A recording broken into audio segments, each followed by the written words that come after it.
Hey everyone, thanks for listening to the first new episode of the Matt Rich Podcast. It's a new podcast. I'm kind of revamping my old one, changing the name, new format and everything like that. Today my first guest I have on is my old friend Alex Momsilovich. Hello. How's it going, man? Great. Thank you for coming on today on this gloomy Sunday. Yeah, it is a gloomy Sunday. How you been? Good. Yeah? I'm good. So, you all have your own podcast. Tell me a little about yourself before we just jump into things. Like, tell the people, paint a little picture about yourself.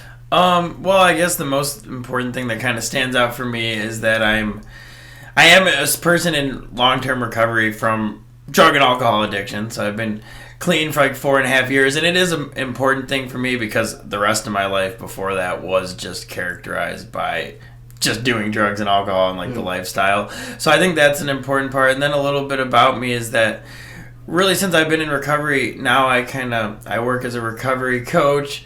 I spent a lot of years working at a sports facility and working with kids and stuff, which was a beautiful thing for me to do, to kind of give back. And it was like a spiritual thing for me because I was never around people's kids or families or anything like that. So it was really beautiful for me to be teaching sports to 2 to 6 year old kids and them That's seeing cool. you as their hero and stuff like that. Yeah. That was cool. And then now that's what I work on. And then as you know, I have my own YouTube channel and everything under my name, Becoming Nobody, Alex Momsilovich, where I talk about some addiction recovery stuff, but more stuff related to philosophy, religion, spiritual practice, spiritual growth, and ideas, because that's really the journey that I've been on since I got clean and sort of had a spiritual awakening. And I realized I was I had a knack for understanding and explaining those things to others, which is why I enjoy doing it. So I kind of went from there. Motivated you to start the YouTube channel? Yeah. Kind of what motivated me as well, just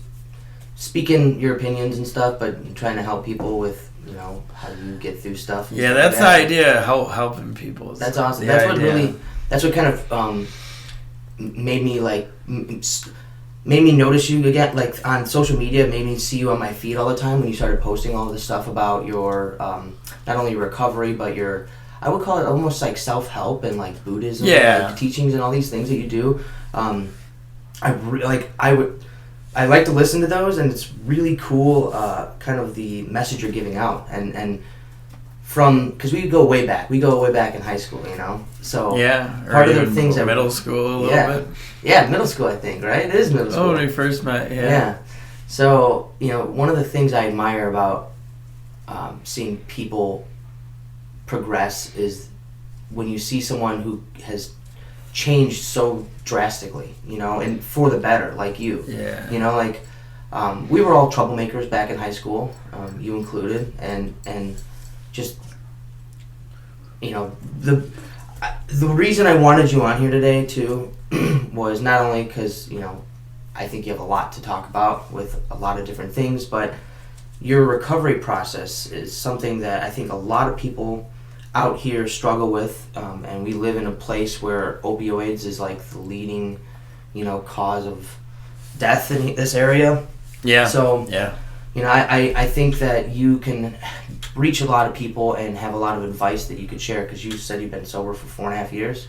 Yeah, 4.5. November 10th was 4.5 years. So yeah, wow, earlier this month. That's crazy. That's crazy. So it's tell me. I kind of want to focus on that right now. If we can talk about some of your recovery, I would love to get into all of it. For instance, what let's start from the beginning. What started you into what led you into doing drugs? And how hard did you get? Because some people say they do drugs and they smoke weed and drink a little bit here and there. What were you considering that you're now sober from? Yeah, I would like to talk about that because sometimes in recovery settings you can't really get into as much detail. But I think what got me into it is I was actually very pampered as a kid. My mom, I was very spoiled, to the point where I threw up going to preschool, and cried because I didn't want to be separated from my mom. So I was actually kind of if a psychologist was looking at me, I was kind of messed up as that age kid, because I wouldn't even hang out with other kids in preschool, only the teacher. And I wanted to so bad, but I was just weird in the way to say it. Like, I was so afraid. Like, I was, like, very self-conscious. Yeah. So it kind of started there, and then I remember even in first grade, just real quick, like, I wanted to play kickball so bad, and I was afraid to play. Like, this one kid would take every other day off of kickball to hang out with me at the playground. And I wanted to play so bad, but he just would hang out with me because I was afraid to play. His name was Nick Ovonic. You might actually know who that is. Yeah, and so in first grade, yeah, he would play with me, and I always remember that. So that was kind of, so people liked me, and I had a caring family, but I felt weird on the inside, right? So I went into middle school, and before I started picking up drugs, like 6th, 7th grade, I started getting other, like, very devious behavior. Like, I was very aggressive. I would bully kids on the bus and stuff, and no matter what, if they were, like, mentally challenged, I would bully them. If they were older than me, like, I'd be bullying kids in high school. I didn't care. I would just start stuff with everybody and do a lot of like, vandalism around the town. That's when I met you. Yeah. In those days, yeah. Yeah. Troublemaker kid. Yeah, and it was, like, in pretty extreme. You know, I know kids, like, egg and TP houses, but we would do it every night, and I'd walk around, like, cutting people's cars and slashing their tires and spray painting stuff at, like, the town baseball fields and, like, the parks, and just for no reason, you know, like, shooting fireworks at people's houses. So that was before I did drugs. So you're kind of with me so far? Yeah, wow. Yeah, and that was kind of around when I met you. Yeah, and, like, getting into fights with people. I remember when we first met, it was, like, our groups clashed. Yeah, the Hanover and Lake Central people wanted to fight. Enemies. And I remember this guy, Will Rogers, like, punched me in the face and, like, knocked me out. And that was, and after that, and it was interesting. That was, like, one of the first times. But, you know, and after that, I got in tons of fights throughout my life after that before I got clean. But, so I was 13 and I got back into school, and my friend Evan was like, hey, man, you got to, like, try getting high. Like, it was really good. And I had already been doing really weird things. Like, me and my friends would smoke, like, nerds and candy wrapped up in paper and stuff. Yeah, so it was a gateway. I was over, like, it was inevitable. Yeah, it was like, for some reason, I was, like, moving towards that. But no, so it happened really fast. So I got high, and, like, within a week or two, me and my friend Tyler were like, we're going to start selling drugs. So I started selling weed and trying to get people to get high, and right away, like, my drug dealers were older, so they were had all these other drugs too. So I was doing right away, I was, like, taking some Vicodin and some Xanax, and I was drinking a lot, and pretty much whatever I can get my hands on. I did cocaine right away, although I think it wasn't real, and yeah, and I didn't know. So no, it happened quick though. Within, like, a few months, I got a gun pulled on me behind, like, the ice arena in St. John. Yeah, by, like, a 20-something-year-old man trying to rob me, and I was like, you went from smoking nerds to getting a gun pointed at you in, like, 2 months. Yeah. Damn. Yeah, isn't that crazy? Yeah. So it was you jumped in head first. Not normal, especially growing up in St. John, which is, like, a really nice neighborhood. You know, like, that my mom would have freaked out if she knew that, and then they were texting her off my phone because they stole it when they did that, and, like, crazy things. But no, my progression was pretty quick. So that same first few months when I started using, like, that was in October, like, that winter, I remember doing Suboxone, and it was like a stop sign, and the guy was like, take a quarter of this and don't drink. And my friend and me, we took a whole one each, and we got really drunk.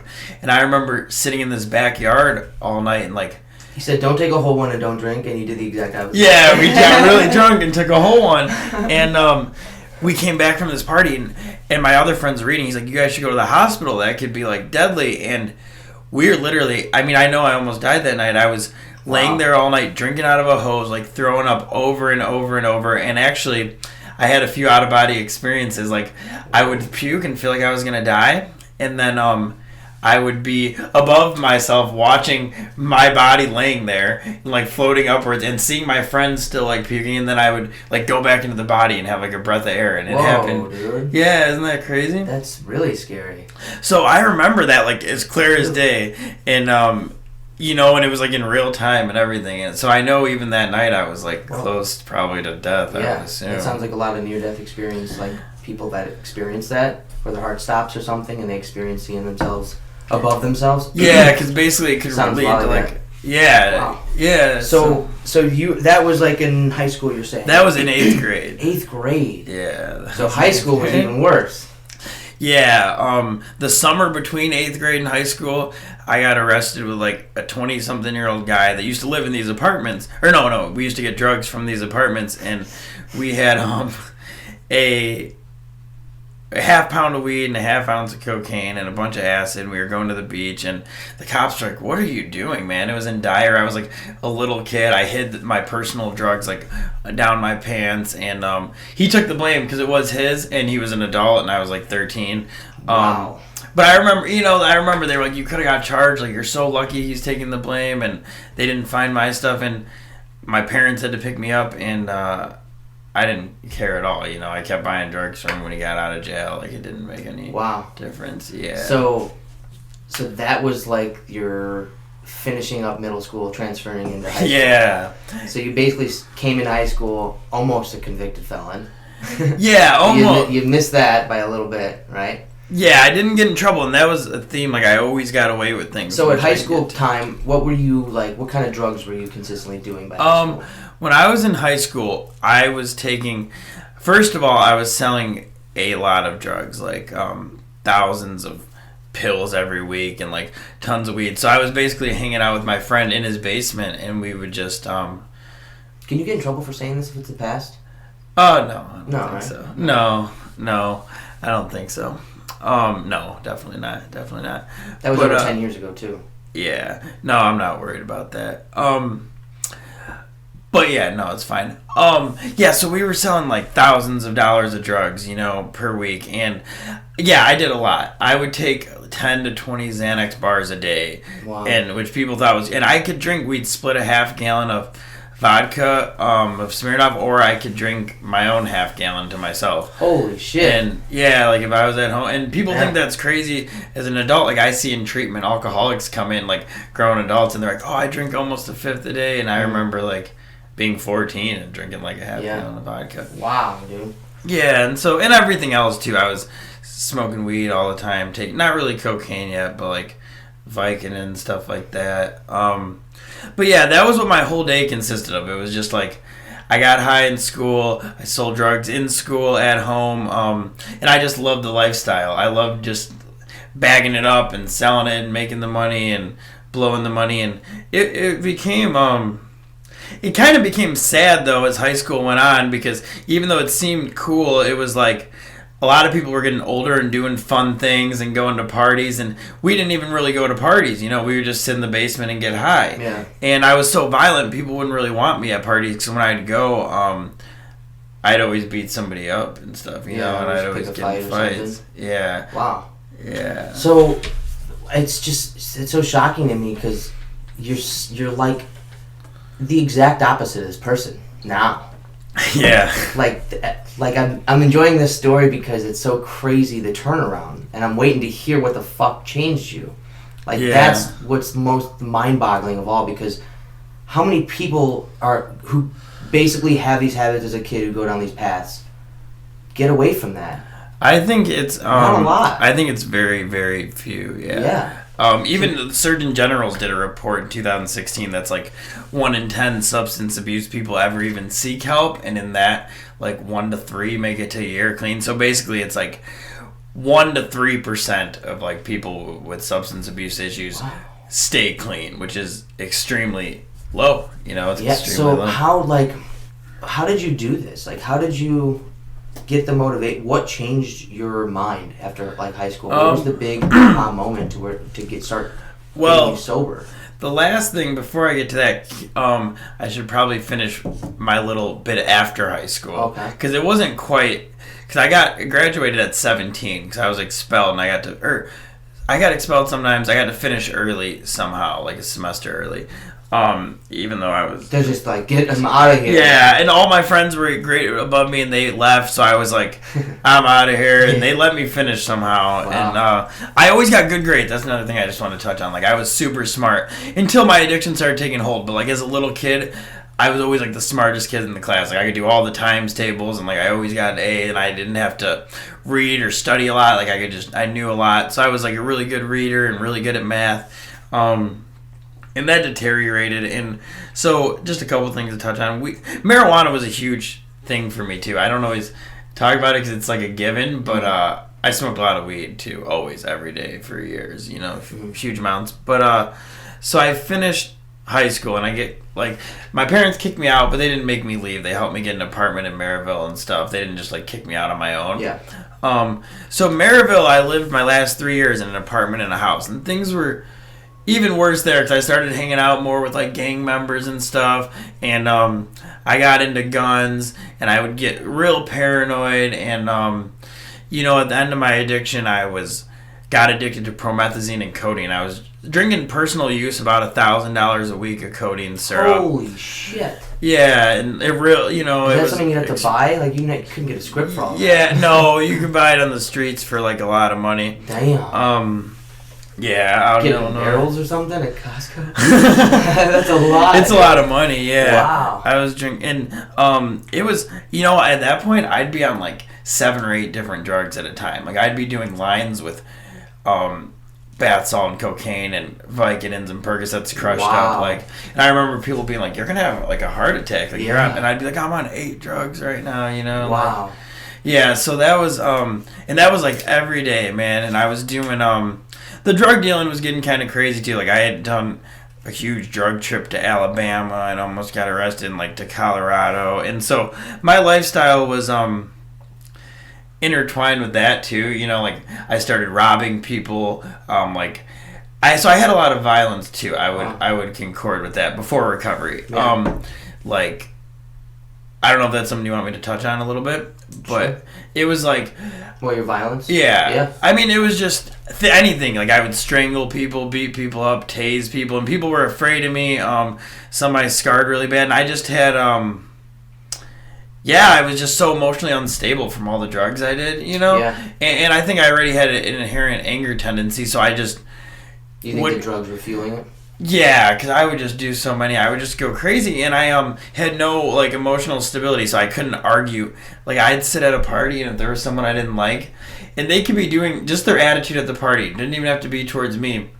I couldn't like go talk to them or argue with them. I would just sit there silently, and then all of a sudden attack them, and they'd be like, "Why? I don't even know why you did that. Like, Why didn't you tell me?" And that's how like messed up I was, See, it's like I think a lot of people. Some people can relate to that. I think a lot of it was probably fueled, like you said, by like a lot of the drugs that 8 different drugs you were on and stuff like that. But people have that same type of stuff, but in different degrees. Yeah. All different levels, and like their anger. A lot of people hold in their anger or lash out in different ways and different things. Maybe they're not aggressive, but they say mean shit, or they act out doing stupid shit. Like. Yeah. I think that's also where. I'm assuming where your advice is going to come into play. And I think too, like how the fuck you keep that demon away. Yeah, and I think like in Buddhism, it's all about the intention. So I think really it is about your intentions of mind. Like that's what attracts and creates all your karma. So it really doesn't even matter if you're acting out on it. Like if it's arising in your mind, it's still going on. Like that's why they say basically you can kill people in thought and like in an intention rather than even if you don't physically act out on it, it's like the intention is basically what it's all about. So I do think a lot of people have that. They just might not act on it, but they still have that rage all the time, like that anger or resentment. Just to kind of finish up my addiction, the last 6 months couldn't stop. That's the characteristic of addiction. No matter what you use or how bad or not bad it is, it's not even about that. It's about like what happens when you do, like can you stop? And I couldn't stop. I'd do the drugs I didn't even like doing. I had done so many party drugs like ecstasy and stuff in high school that by the time I was out, if I took one, I thought I was gonna die. And I would do it anyway. Like I couldn't say no. Like if somebody had it, I'd be like, I had to take it. If it was in front of me, I had to take it. If I had homework to do and I wasn't going to do any cocaine tonight or until tonight, and I walked downstairs and someone's doing it in the morning, I would do it immediately. Like I didn't have any ability not to use this. I remember you have no self-control? No, definitely not. And I remember this guy, and I'll touch on that too in a second, but I remember this guy, they used to come over every morning, and he had a ton of money, and he would just show up and want to do coke all day, and I hated it because I didn't like how it made me feel, and I knew I was going to waste my whole day doing it and get nothing done, and I didn't like it, but I could never say no. I would just do it, you know, even though I hated it. And that was like, even if a drug made me almost want to die the night before, I would do it again. But yeah, I think that's the mistake that a lot of people make trying to get clean, is they think that, I'll get to recovery more in a sec, but they think that it's about willpower. And like in the NA and AA literature, it stresses a lot that like willpower alone won't keep us clean for any substantial amount of time, because it's not, it's about like surrender and having a spiritual awakening rather than about willing ourselves to get clean. Because if I could have done that, I would have stopped a long time ago. So like a lot of people that don't, just like straight discipline, like I'm just gonna quit right now, cold turkey. Yeah, a lot of people that don't understand addiction think that, or people that can't stop for long. But like if you talk to anyone that's in long-term recovery, they'll tell you that it's not about like that. What do you mean? Like white knuckling it and fighting it and being like, it's just the will. You have to find purpose to quit and want. Like you have to, and that's basically caused by what, like a magic aha moment. Yeah, awakening. Yeah, and like in Alcoholics Anonymous, for example, which is basically the most successful of methods for recovery that there is, it's about that they give you this way, that the 12 steps that they say, and it's true, if you work these and practice them, then you'll have a spiritual awakening, and that will like relieve your desire to drink and use, so you could stay clean and sober and find purpose, like you said. Interesting. Rather than just trying to like quit on my own and force it and live the same life with the same set of thoughts and just take away the drug, you know.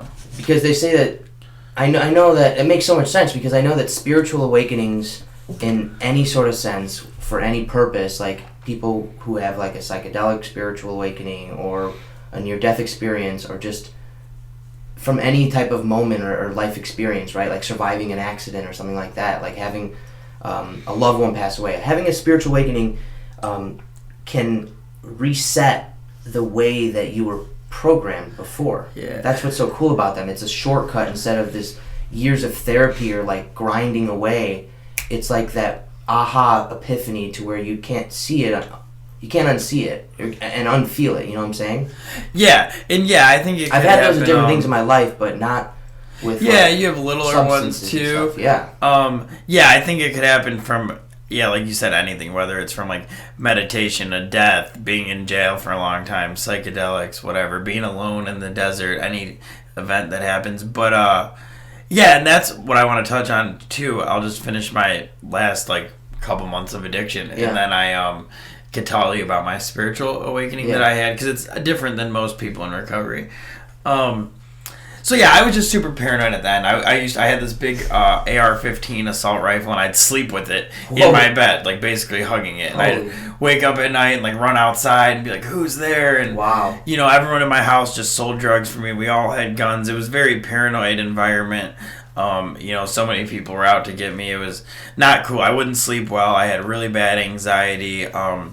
My insides were messed up. Like I would either have to go to the bathroom as soon as I ate before I was even done, or I wouldn't go for days, and then it'd be like terrible when I did, or like it was bad. And I remember girls in the middle of the night would tell me like, "Hey, like I had to start slapping you. You stopped breathing and stuff." Wow. And I would like chuckle and be like, "Oh yeah," like I didn't not believe him. I don't know. That's just what I was on, And so it culminated. We started doing even crazier and crazier things, and I actually started losing even my good friends were distancing themselves a little bit. Some of my really good friends I'd even like attack when I was with them, like not attack, but like punch them in the face or like slap them, because I was getting so delusional. Wow. And so I went to someone's house that just owed me like a small amount of money, and it ended up just beating him up pretty bad. And it wasn't like my intention to like kill him or something, but I did have a knife, so they charged like originally attempted murder, but then it went down to like armed robbery, assault with a deadly weapon. And it wasn't actually, to be honest, a robbery was never the intention or anything. It was just like beating the person up. But that was like the charges, Yeah. So that was when I got clean, because I went to jail for just a couple days and stuff, in and out, and I still couldn't stop. And I went to rehab because my lawyer told me to. So I still got high the day I left. Like I smoked weed the day I left. But I had my spiritual awakening in rehab, and this is where it's like different, because most people in recovery don't have it like that. Like Bill Wilson, the guy who wrote the AA Big Book, he had an epiphany like this, and then he just stopped, and then he figured out this method for other people to do it. But for me... Interesting. So it really is a method to make an epiphany, in a sense, for your alcoholism. Yeah, the steps, yeah. That's so fascinating. I've never I would say so. Yeah, I would say so. Cool. Keep going, sorry. No, for sure. But most people, it's very, very gradual, and they struggle a lot. Mine was just...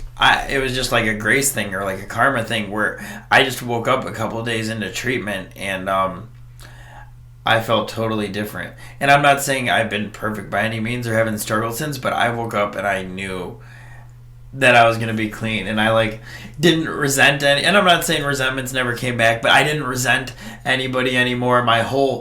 I thought about everything completely different. I was like, I gotta make amends to all these people. It was like I had been, I don't know how to explain it, but it's like I had been locked in some kind of like cage, and without my own doing, it just like opened, like I was in some kind of like veil where I couldn't see anything, you know? Wow. And it just like opened, and I had like a whole new like plane of consciousness that I was kind of on. Yeah, like you were keeping in a cage. Yeah. Like subdued by drugs and stuff. Yeah, and then I read 2 books in rehab, The Powers of Your Subconscious Mind, which was by like Dr. Robert or John Murphy that someone gave me, and it was like the universe, everything happens for a reason. This girl gave me it like 6 months before, and I never was gonna read it, and somehow it ended up with me in rehab. And then and so that was interesting. I mean, obviously I must have packed it, but I don't know, like, you know what I'm saying. And then this guy gave me a book in there, and he had been from the same town as me, and he gave me a book that he got at a concert from like a Swami, and it was called The Science of Self-Realization by this Swami Prabhupada, who brought like this Hare Krishna movement to the United States, a chanting movement earlier in the 1960s.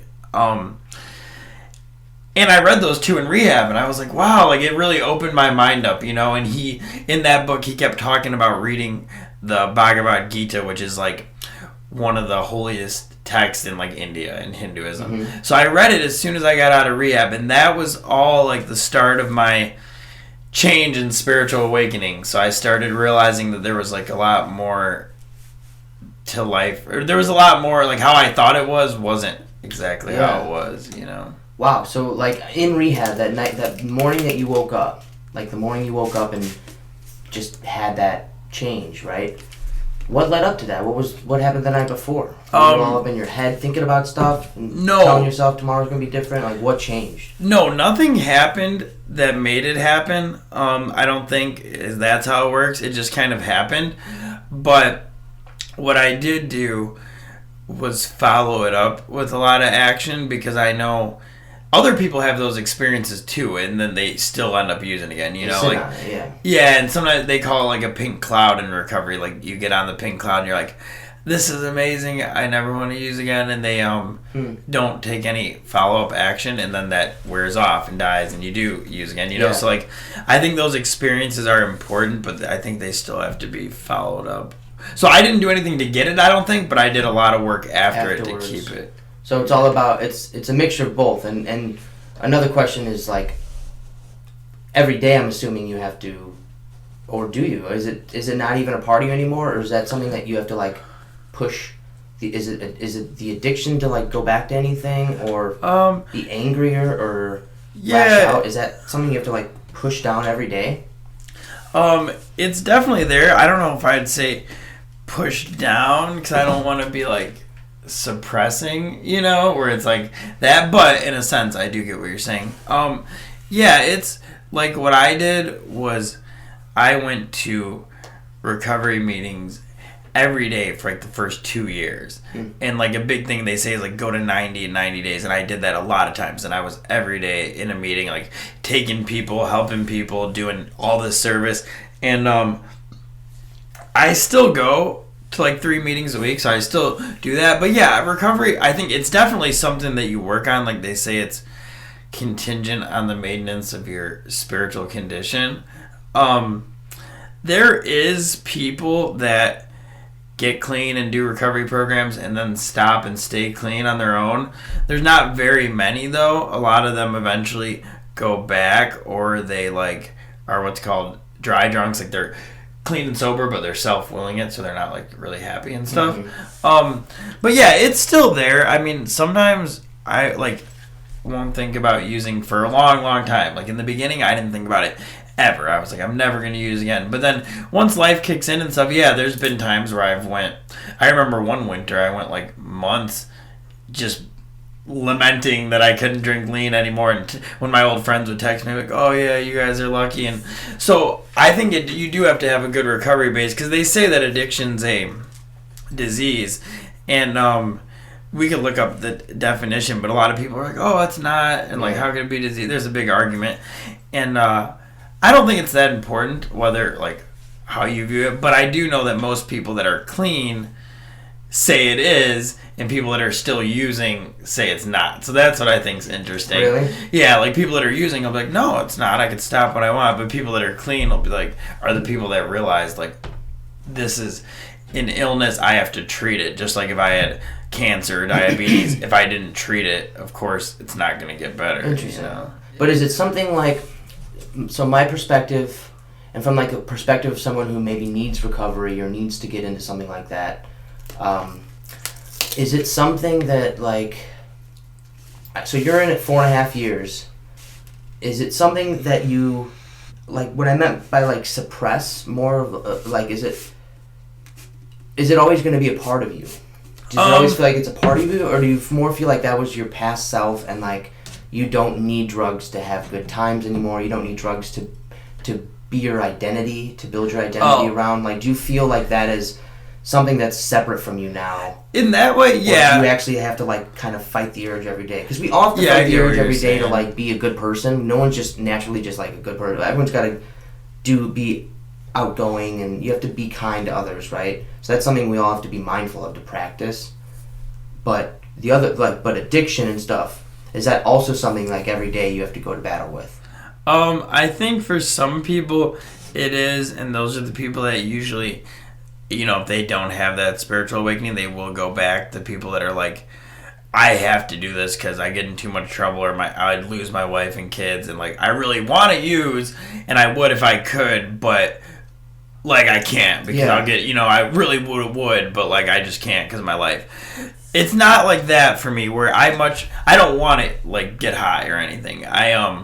Sometimes I do in my thoughts if I'm deluded, like I said, but I'm free from it in that sense. Like that's the idea, where I don't want I don't want to live that lifestyle again. I don't think like, oh, I wish I could go to bars, or I wish I could hang out with people that drink and use, or anything like that. That I feel that I'm free from, but I think you could always go back to it, and that's how people relapse, you know? Like, I think if I didn't work on my recovery, there's always a chance that you could start, you know? I've had to really change my life to an extent where my inner intentions are about spiritual growth and realizing a God of my understanding, or my relationship with the universe, whatever you want to call it.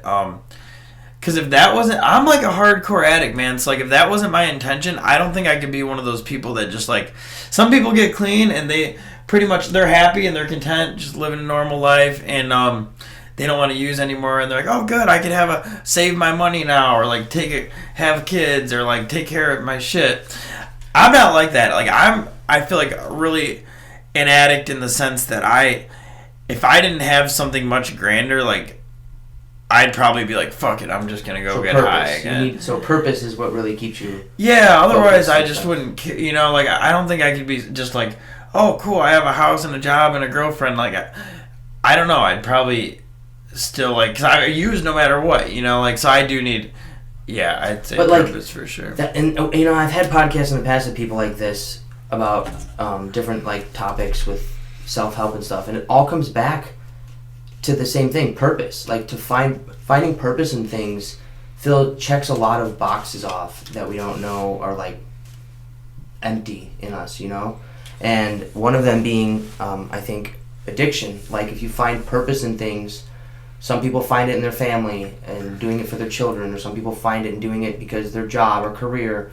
Some people need other external motivation, other things that motivate them to stay clean. And for you, it sounds like what you practice, your meditation, your mindfulness, all your spirituality, like it seems like that is your avenue to keep you keep it at bay and to keep you like on a good path, which I think, like I'm trying to put myself in the shoes of people who are struggling, people who are you or were you, who don't know where to go and stuff like that. And like, you know, if spirituality saved you, and I'm assuming so many other people, like what do you do every day to like kind of remind yourself that you're not that person anymore? Do you wake up and do you meditate? What is your do you do any daily things that help you with that? Yeah, like one thing is that I think for that people, what they don't understand about trying to get clean is that it is extremely difficult for a lot of people, and it takes a lot of work. So a lot of people right away aren't willing to do that, where they're like, people come in like on fire is a good example they call in recovery. Like you come in on fire, like they say like your ass is on fire, like you're in a bunch of trouble, like you want to stop, like whatever, internally, externally, like your life's screwed up. They'll do anything for like a week or a month, but they don't have the perseverance or the dedication. So as soon as they get a little better, they're like, oh, well, you know, like this drug was never a problem for me, or like this drink, or like I don't got to do this anymore. So yeah, I do think it can't be underestimated, the difficulty and like the persistence needed for sure. And then like there's also a lot of people that don't want to hear anything about spirituality or spiritual growth, and I wasn't into that in before recovery, besides like when I would do psychedelics and have some certain experiences, although I feel like I wasted a lot of them just being an idiot. But the one thing is in recovery is like you don't need to, even if you don't want to not join recovery because you don't like that kind of stuff. You could come in wherever you're at and talk about where you're at and just rely on the group, and people are very open-minded and accepting. Nobody's going to tell you like you got to believe this or you're leaving. Like that's not what it's about at all, but a lot of people think that it's going to be like that. You know, it's like that's one thing I have to stress is it's not like don't be like, oh, I don't believe in God, so I'm not getting clean. Like that's not how it works. It's okay, you know. But yeah, for me it's yeah, man, if I don't work on myself, I could go down really quick mentally and stuff where I'm just like kind of living unconsciously. So what I do is I go to a couple of recovery meetings a week where I do whatever we're studying or talking about topics in the meeting, where I get to share honestly and openly where I'm at, and then I have the energy of other people gathered for a common purpose, like sharing their pain and suffering and their joy and their hope. So that's trying to do the same goal, right? You guys are all working towards the same thing. Yeah, it reminds me, like in the Bible, Jesus says like where two or more are gathered in my name, I'm there amongst them. And then in like Think and Grow Rich by Napoleon Hill, they talk about that, and they say like when two or more people put their mind on the same intention, it like manifests quicker and easier and stuff. So I think recovery is kind of like that, being around other people with the same intention. But yeah, I do a lot of people in recovery do prayer. I do some prayer. I do I do a lot of meditation for sure, and that's been one for me as I've studied a lot of different spiritual literature, and not just the intellectual knowledge, but like practice, application, meditation on it, contemplation on it, and realizing like these other possibilities and reminding myself of them. And I've done I started doing meditations on YouTube, and then I went to going to temples and being initiated into like certain yogic practices. That's cool. And, yeah, with different meditations with whatever, like the breath, chakras, different breathing techniques, stuff like that, concentration. So that's a big part of recovery for me. Not everybody in recovery does a meditation by any means, although it is in the 11th step in AA and NA, but for me it's important. Yeah. For me, yeah. So I do pretty much every day. So sharing, talking, I talk about whatever I have going on, like whether it's with my sponsor in recovery or a friend or at a meeting. I try not to keep anything in, like open communication. Yeah. That's what I'm reading a couple of Buddhism books about being present and communication. One, the author Thich Nhat Hanh. Mm-hmm. Yeah, I have read a book. Yeah, he writes some good stuff about like being present that I've never really considered the importance of, like before, because what you just said about going into your unconscious behavior, basically like your your autopilot mode. You start to have these autopilot thoughts that you're not wanting in your head that may lead you into a relapse or into thinking like bringing bad thoughts and behavior, period. Being present and mindful keeps you in the now and keeps you present of what you're saying, what you're hearing, what you're thinking. And I never understood that before I've read those books. And it sounds like it helps you keep away from the negative thoughts as well by staying present and doing. I think that's meditation helps as well, if that's a step as well in it. Yeah, it helps you realize where you're at, right, and realize you're kind of like you're having a therapy to yourself in a sense, right? Yeah, meditation is definitely a big part of it. Is the mind. And I like how you said when we talked before that. Those people like Thich Nhat Hanh are like masters of the mind, and they spend their whole life studying the mind. So what I was saying, sorry to cut you off there, but no, it's fine. To give the analogy, so these people too, that write these books that we're talking about, they're not Michael Jordan is amazing basketball. He was an amazing basketball player because he practiced all the time. That's all he did all the time was practice that stuff. So. These monks and these people who spend their entire lives basically studying the consciousness and studying the inner workings of our minds and emotions and stuff like that.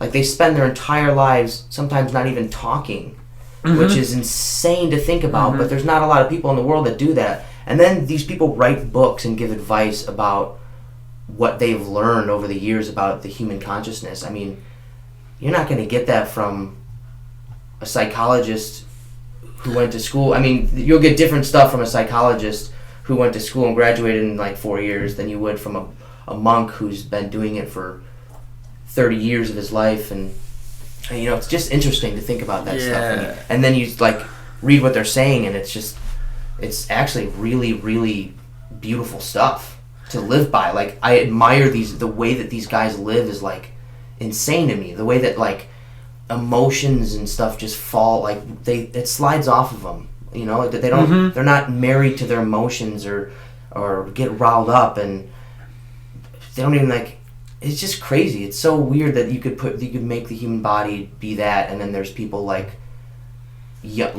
us as we were young, or you when you were young, choking people and beating people and doing stuff like that. But then with this practice and stuff too, it pulled you to who you are now. You're so different from that person. That's why I'm so fascinated by you, honestly, because you just blow my mind, honestly, because your 180 is just, it's incredible. It's honestly, for people who are listening to this, seriously, take some of his advice, because he's walking the walk entirely. Seriously, I admire that shit, because I have a lot of friends who struggle with addiction, a lot of friends who died from addiction. I'm sure we both have experienced that in this area. So it's just, we live in a shitty area where, the whole world's addicted to stuff. And it's everywhere. But I think learning how people manage with it is so important. Just like you get from recovery and all those classes you go to, learning different tricks and stuff, man. That's how we gotta figure it out, So I appreciate all the stuff that you do, and the channel that you make and the stuff that you put out is cool, for real. Thanks. Yeah, no problem, dude. So for the recovery process, how do you get rid of triggers and stuff like that too? Do you have methods of just being is that just all mindful practice and stuff? Yeah, to an extent it is, because there is the idea in the big book that once we're free from our addiction, that we could walk freely and do what anybody else could do, to go wherever anyone else could go.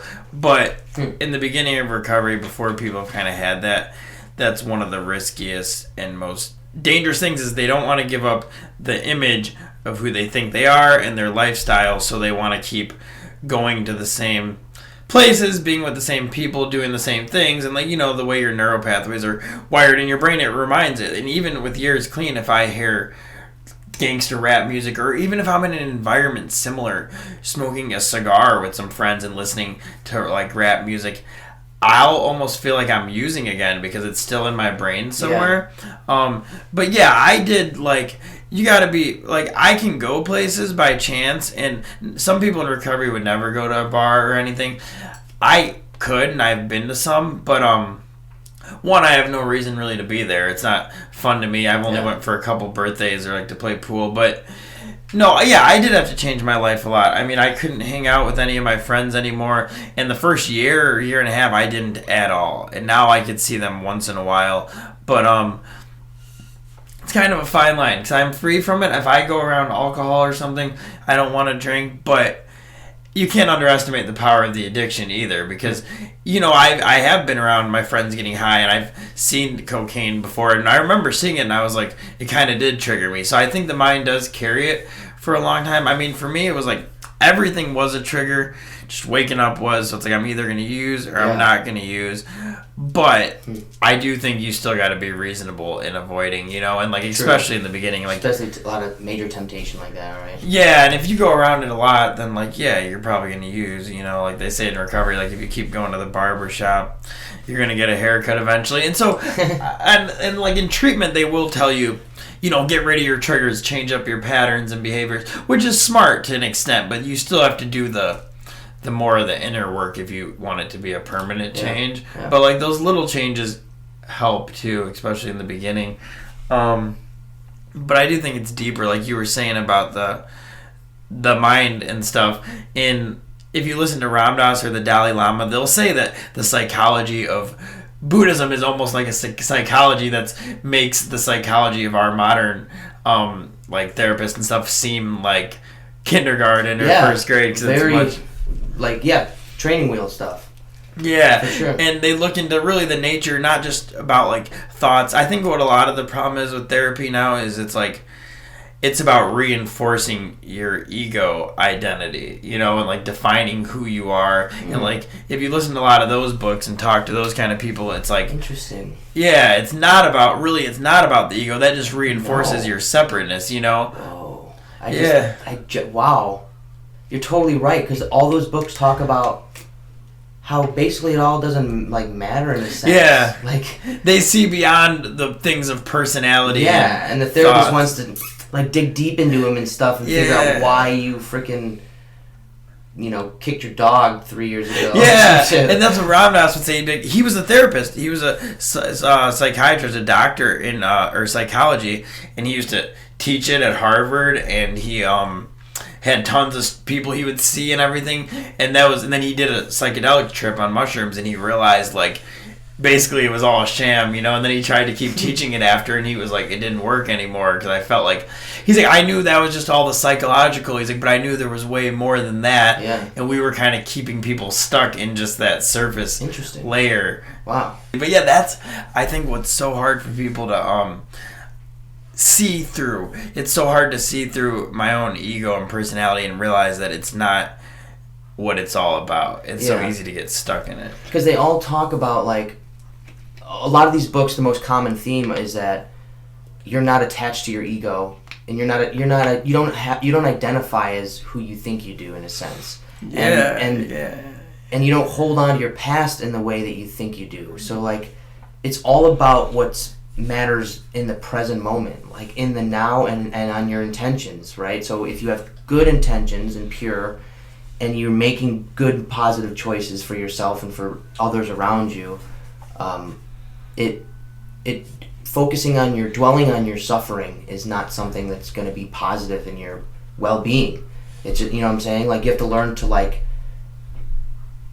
I think I'm kind of saying it right, but it's a lot to kind of comprehend. But they just tell you to, like, move on from it and build a better now, right? Like, build a better tomorrow. Yeah, because you could spend your whole life analyzing your past, you know, how many fuck-ups you made. And yeah, and there was this Russian philosopher, George F., and he would say, like, part of the spiritual path is that you can't, there has to be suffering, like, there'll be suffering in life, and you need that to grow, but you can't be attached to it. Like, you have to sacrifice the suffering. You can't hold on to your past suffering as your new identity for the rest of your life. Because it'll be a cancer in your mind or personality or something that will fester you into crazy behaviors, you know? It's maybe what led me and you down a troublemaking path when we were kids.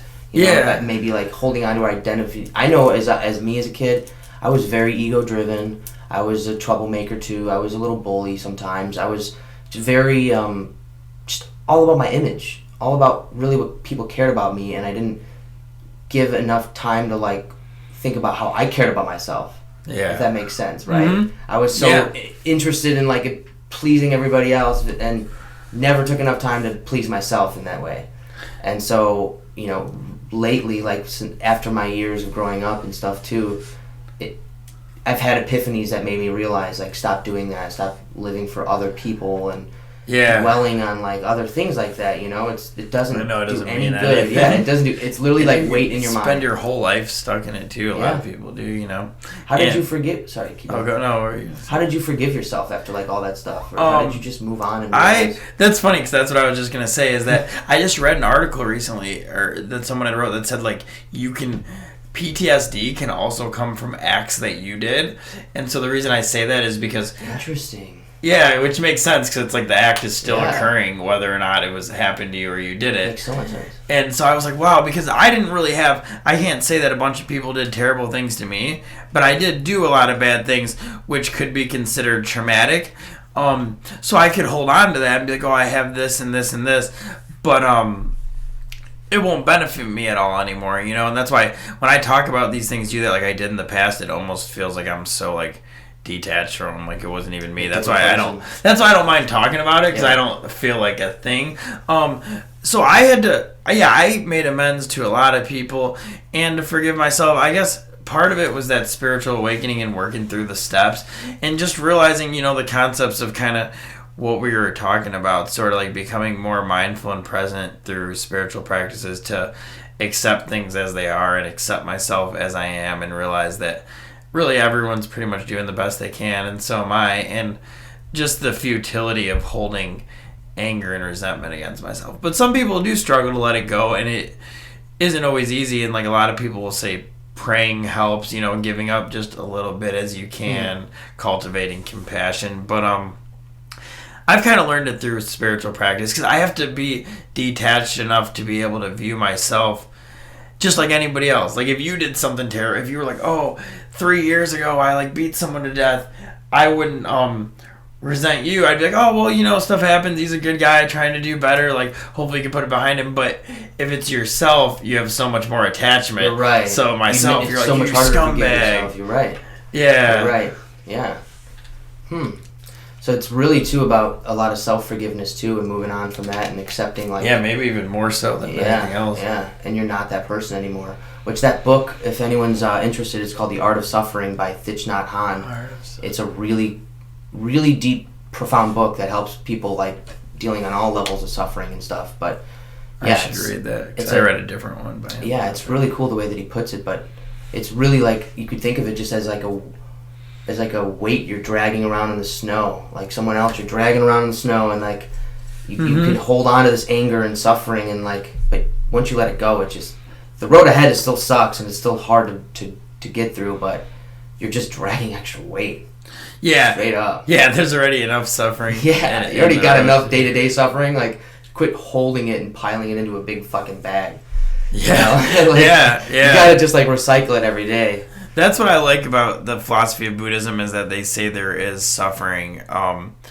Basically in everything is what the Buddha said. Like, there's suffering when you're born. There's suffering because you're going to get old and you're going to get sick and you're going to die. And there's suffering because people in your life you're going to lose. There's suffering when you don't get things you want, or when things happen that you don't want. Yeah. And there's suffering even when you get what you do want, because if you're attached to it, it's going to go away one day because everything changes.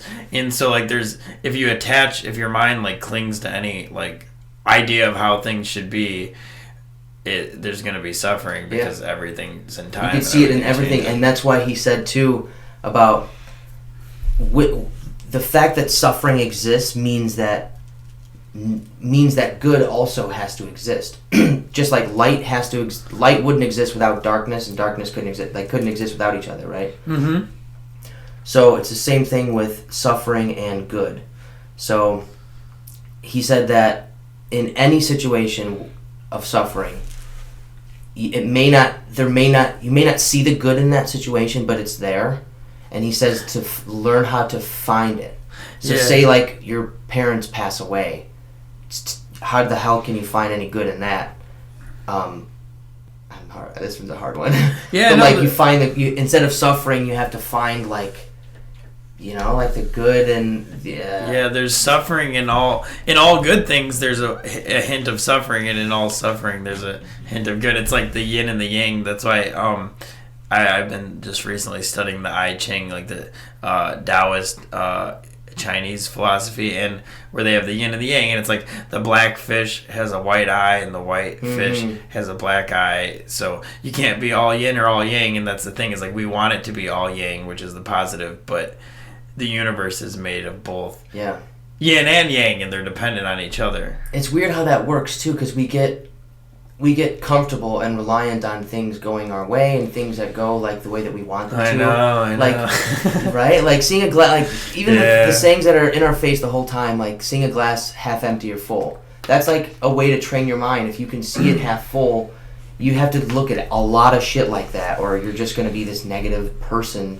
who's suffering and sees suffering in everything. But you need to like literally put on these different positive glasses that change your freaking view of the world, and start like practicing that until it's literally part of your personality and behavior. Like you have to literally ingrain that into who you are. So when you look at shit, like, oh God, my dog just shit all over my pillow, right? You could say like, oh well, at least he's got a good diet. He's got some good protein. Like, you know what I'm saying? Like, and it's part of it idea, but no, it's funny too, because part of it is like the cosmic giggle. Like you do have to have a humorous and laughing perspective, otherwise things are too serious. You know, right? You have to let go and just make the best of what happens. Like it's hard to say that, but when you like read some of that stuff, it's like, man, these guys like, it sounds like they figured it out. It sounds like they figured out a good way to like, I wouldn't say just be happy, but to not suffer, to not experience like terrible sadness. Yeah, and a lot of them came from tough, like Thich Nhat Hanh came from Vietnam, and like when he escaped the country, like a lot of the monks there were being killed and persecuted, and all his people were dying in war and stuff. And even like the Dalai Lama, when he escaped China, there was like a plot to kidnap him by the communist government, and a bunch of people stood outside, like thousands, tens of thousands of Tibetans, like to defend, so they couldn't get to him. For them. And then he escaped, and then to India. But then a lot of them got killed actually in the pursuing weeks by like the communists. So they have to go out and live these lives, and they're like really practicing what they preach, because you know how, like, I'm sure he felt a lot of pain and suffering that his people who were defending him, and then they got killed, some of them, when he left. So, like, they've went through, like, those oppressions and stuff. And that stuff's hard, too, where you, like, it's easy to be like, it's easier for me on smaller expectations, but what about people when they can lose the expectations of, like, their security or their freedom, or, like, if political, like, injustice or, like, unrighteousness, and those things are hard, too, because it's, like you said, like we want things to go our way, and then they don't go our way. That's the problem. What I'm thinking about too is like if everyone just practiced this worldwide, we wouldn't have these like wars and things. I know. All we'd have to get upset about is like accidents and natural disasters. I know. I was just not any assholes like starting wars over what, or communism taking over countries, and I know we wouldn't have to worry about that if everyone had this practice in mind. It's almost like, can you integrate it now, or is it too late? I know, that's the thing about was it in our ancient history? Did our ancient ancestors practice all of this? Not ancient, but like maybe even pre-flood. Because ancient history, we're on this route to what we are now. So like maybe they practiced it, but like, is it a lost art? Did people before the flood, I wonder how long this trails back to. I think there's been a steady decline. If you look at two things. One, in Hinduism, there's actually 4 time periods, and each one lasts like millions or hundreds of thousands of years, and they slowly go down in time, and then they start over, because the universe is seen as like a revolving cycle in Hinduism, and they're called yugas, and then they fall within other time periods. But basically the world degrades more and more as the yugas pass. Like in the first one, which is the most pure, I think it's called the Sat Yuga, there's everybody's like super pure, and there's not war, and everyone does spiritual practice and this and that. And then like as they pass, there's like continually decay, descending into chaos, right? Yeah, and then they say, according to their philosophy, about 5,000 BC was when we entered Kali Yuga, which is the final one, which is the one we're in, where there is the most wickedness and delusion predominantly, and it's pretty long. It lasts for like 432,000 years, so we're not that far into it. And then, according to their philosophy, at the end of that cycle, then the pure one starts up again, and they see the universe as cycling in that way. And then after so long a period of billions of years, basically the manifest universe like dissolves. And whether you could say it scientifically too, like how scientists think that there's a possibility that when the universe expands to a certain length, it'll contract on itself. Yeah. So that goes a lot in hand with Hindu philosophy, because that's what they say. And then they say then it'll come back out again and there'll be new life, and there's like infinite universes, and Buddhism says that too. So it's interesting because it's like, the Dalai Lama said too, like if there was if every kid learned how to meditate in a generation, there'd be no war. You know, like if we taught all the kids how to meditate. Exactly what I was. Yes. Yeah, and I agree. I just don't know if that is something that could happen or not. You know, no, I think you're right. We are too divided now. It's too like entropy has worked its way too much to where we're not just like or maybe we are working towards a single mind as well. Yeah. Part of me thinks that there's some good out of it, but part of me doesn't. Yeah, it's tough. There's lots of good and lots of good people, and there's also lots of delusion, and it's I don't want to say like people's souls are bad. They're just stuck in a lot of delusion. Bad like, patterns or just autopilot. Yeah, autopilot's how many people are on autopilot? I catch myself all the time just autopiloting through fucking life. Yeah, through everything. That's what the thing is. Like everything. Yeah, that's the thing about being here now. Like, people don't get the concept, but that's what it means. Is like we go on autopilot, unconscious for a long time, and then you like maybe something will happen, and you wake up again, and then you go back out. And the more you like work on that, the less gaps there are in between. The quicker you wake up, but it still happens a lot. And some people like when we talk about being present and being on autopilot. Being present is so hard to do, and it's something that you like constantly have to practice, especially if you've never done it before. Being present isn't like I feel like what people who just hear what this means, what it means. Like I think a good way to think about seeing if you're even able to practice it for long, right? Would be to, I think I read something where you you try to completely clear your mind of thinking. Like, try not to think of thinking. Just no thoughts at all, and sit in silence. And try and first off, it's extremely hard to not have a thought pop into your head about anything, about even the thought of thinking or the thought of not that. Like, everything is a thought. But to not only shut it off completely, but to like be aware of every thought that runs into your mind. Like, line them up in a single file line and be aware of which one's coming in, like that is kind of like being fully present. Yeah. That's so fucking hard to do. Yeah. That is so hard to do. Yeah, to get to that like insight and penetration is extremely difficult for sure, because really they're all just separate thoughts, but it seems like such a stream of connected because they come so fast, and it's tough. Yes, and then you can decipher which ones are accurate and are bullshit or just weighing on you in baggage, and which ones are just taking up space, you know what I'm saying? Taking up room and keeping you down, or negative thoughts. Like, that's why this is such a cool idea to me, I really, like, after this podcast, I'm seriously going to start practicing all this stuff. I seriously want to put this into That's play. What it's about, the practice. I go to this, I've only been a couple times because it's shut down, but the Chicago Zen Center, and they just sit you down in front of a wall and you stare at it for like an hour or like 50 minutes. And it's a good business idea. Yeah, and you really real Zen, you don't even full practice. You don't focus on your breath or anything. You just stare at the wall. But for beginners, they have you follow your breath just going in and out, like 1, 2, and you're supposed to count to 10, like 1 in, 2 out. And if you have a thought, you have to start over. And I remember the guy told me, he was like, most people in the beginning, he's like, they don't make it past like 3, like in, out, in. Yeah. And when I did it, that was true, man. Even if it was the slightest thought, like even by a second or two, and you realize when you really be silent how much they come. Yeah. it was hard to make it past like 3 or Seriously. 4 counts without a thought. It's so hard. It's like literally just all your focus on your breath, nothing else. Like, and then if anything else pops in your head, cancel it out, right? It's extremely difficult. And if I even could do it, it's probably when I'm laying in bed, sleep, like, and it makes me pass out instantly. It's like a good way to get super tired, but and relaxed.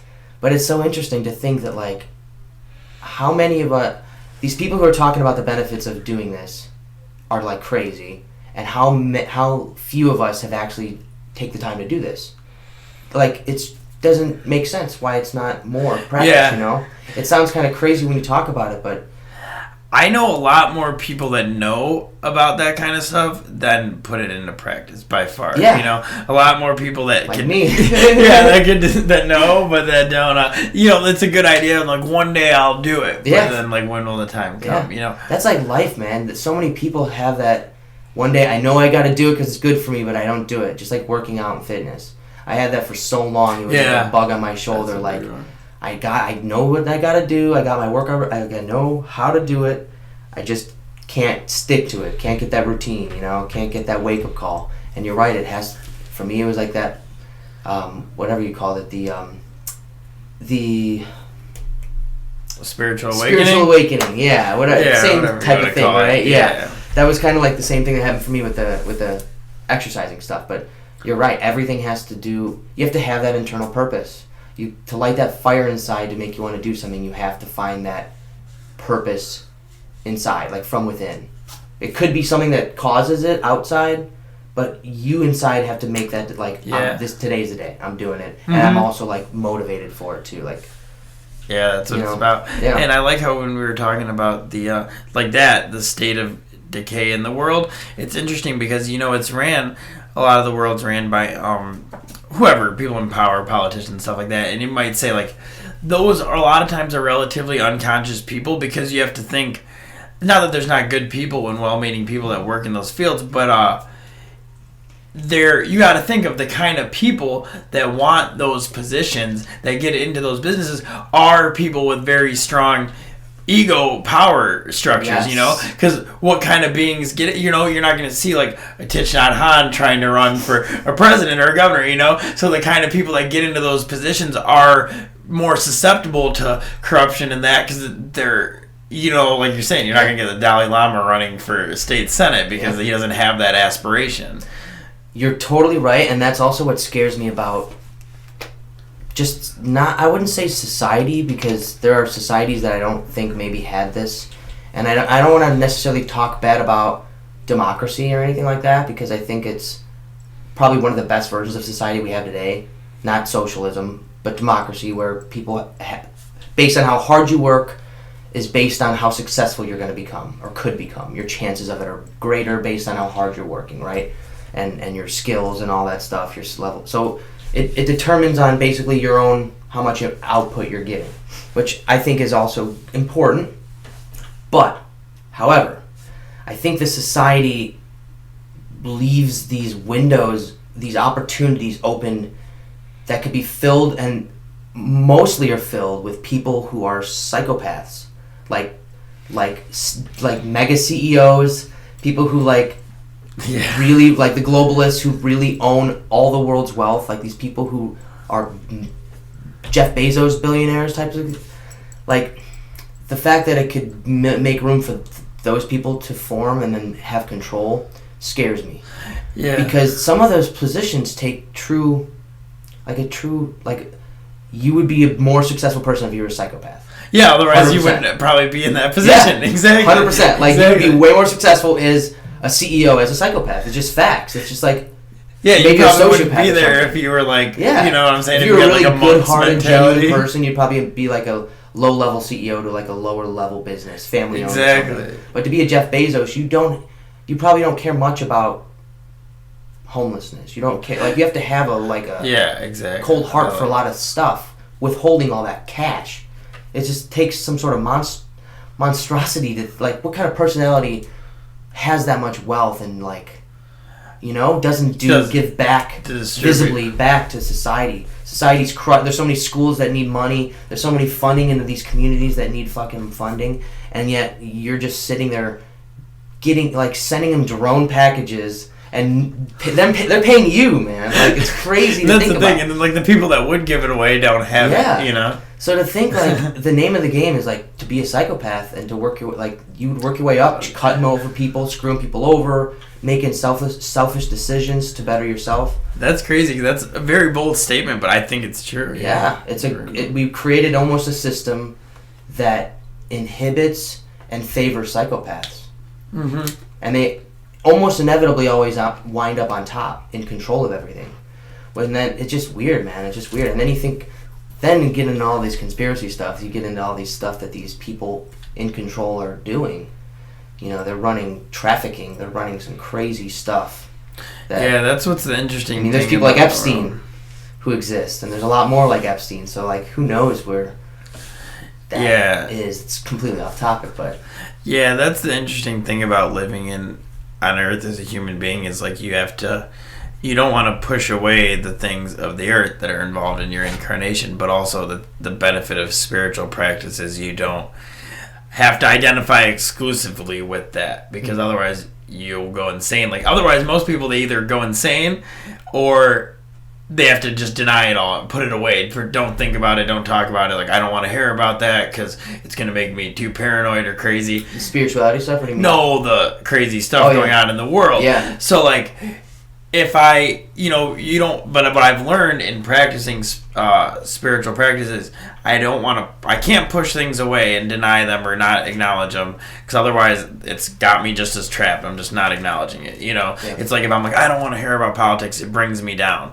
Well, then I'm not really free, because, I can't hear about that. But I also can't get obsessed with it, or I'm also caught in it, So that's why spiritual practice helps a little bit to, if you're looking at it from the perspective of a soul or eternity or infinite time, it just changes the perspective a little bit. So it's still very difficult not to get caught in it, but so at least you have these two balancing perspectives instead of just being... Keeps you grounded. Yeah. Yeah. Because I know people who, you're right, like, go into the conspiracy. Once you learn about the darkness of the world, some people can't not only unsee it, it's hard to unsee it, but you can't stop falling down that rabbit hole. Yeah, and then it's how do you live still with compassion and this and that after being exposed? Exactly. How do you see the world? If you build up that wall of, like, just negative shit that the world is, you're going to start seeing the world differently. It's going to affect your trust in people and stuff like that. So you're right, like, having that spiritual grounding is probably important for sure. Is there anything that you can give advice-wise to people who were or similar in your position before? People who are basically, whether they were doing all the stuff that you were doing or whether they were just doing a handful of the stuff, they're basically, what if they're just doing behaviors that they want to break out from and they don't see an end in sight? I think that it is all about mindfulness and being present, and it's also about, one of the most important things I think is about, that I didn't learn until recently actually, is giving up your unworthiness. So a lot of times somewhere deep inside we think that we're unworthy, like, to get better, to do better, to get out of the cycle, like, to stop being uncomfortable. And I read a really good book about that. It was called Gradual Awakening by Stephen Levine, and it talks about, like, Buddhist Vipassana meditation, but he focuses on chapter 2 on that, and not by, like, denying your unworthiness, but you could see it and view it and accept it, like, accept that feeling, but in that way I was able to kind of let it go. And that's I think that's important, to give that up, like, because that's what I think holds a lot of people back. Like, deep down we think we're not worthy of growing and changing and getting better, and so, like, learning your worth.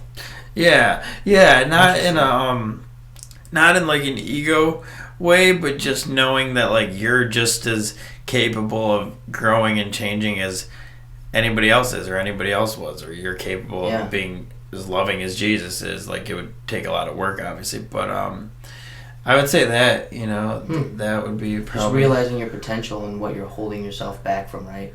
Yeah, that and then effort. That and then, like, effort and perseverance. But when the work is put in, I think people can be surprised by how quickly things could change, But it's tough, though. It's like you gotta love yourself and have compassion where you're at, too, because that's a paradox that I found in the... I guess I could lastly say this... in this Thich Nhat Hanh poem where he talks about the river and the ocean. Like, the river is us, and then the ocean is, like, enlightenment. And so a lot of people are striving for enlightenment, especially in spiritual practice, but you could use it as striving to get better or whatever.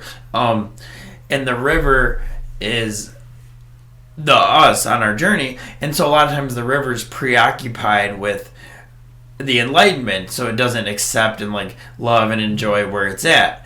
So what he says is that you want to be both, be the river, and the river is playing its role and like it's here for a reason and reflecting the sky and everything, and at the same time know that the river is also still inevitably gonna go back in the ocean and get enlightened. Like you're gonna inevitably get better. So it's like you gotta hold both perspectives, know? Like learn to enjoy the now and basically like I know that you're en route to enlightenment. Yeah. Wow, dude. Yeah. That's a really good analogy. That made so much sense to me because I used to be confused on that. And I was like, so it's both. Yeah, definitely. Well, that's a good note to end on right there. Yeah. Cool, man. I really appreciate you coming out and telling me your story, man. For real. I Thanks. think a lot of people can benefit from this. Anyone who's listening, the author we kept bringing up was Thich Nhat Hanh and some of those books, but if you guys was interested in anything, go on Alex's stuff. Tell your shout out to what how to reach your stuff. My YouTube is Becoming Nobody Alex Momcilovic, or you can just search my name, and then also on all other social media, Snapchat, Facebook, Instagram, with just my name, Alex Momcilovic. Yep. Cool. And for anybody who is struggling out there, just know that there is hope. Let me tell you, he has done a 180 that anybody who knows old Alex and new Alex would be and probably is impressed. So seriously, anybody out there looking to to even talk with him, hit him up. I'm sure he'll love to reach out to anybody who needs some help. So everybody, have a good one. Thanks for listening to the first episode of the Matt Rich podcast. If you guys enjoyed it, hit that like and subscribe button down below and share it with somebody who could maybe use this pep talk. Thanks. Everybody.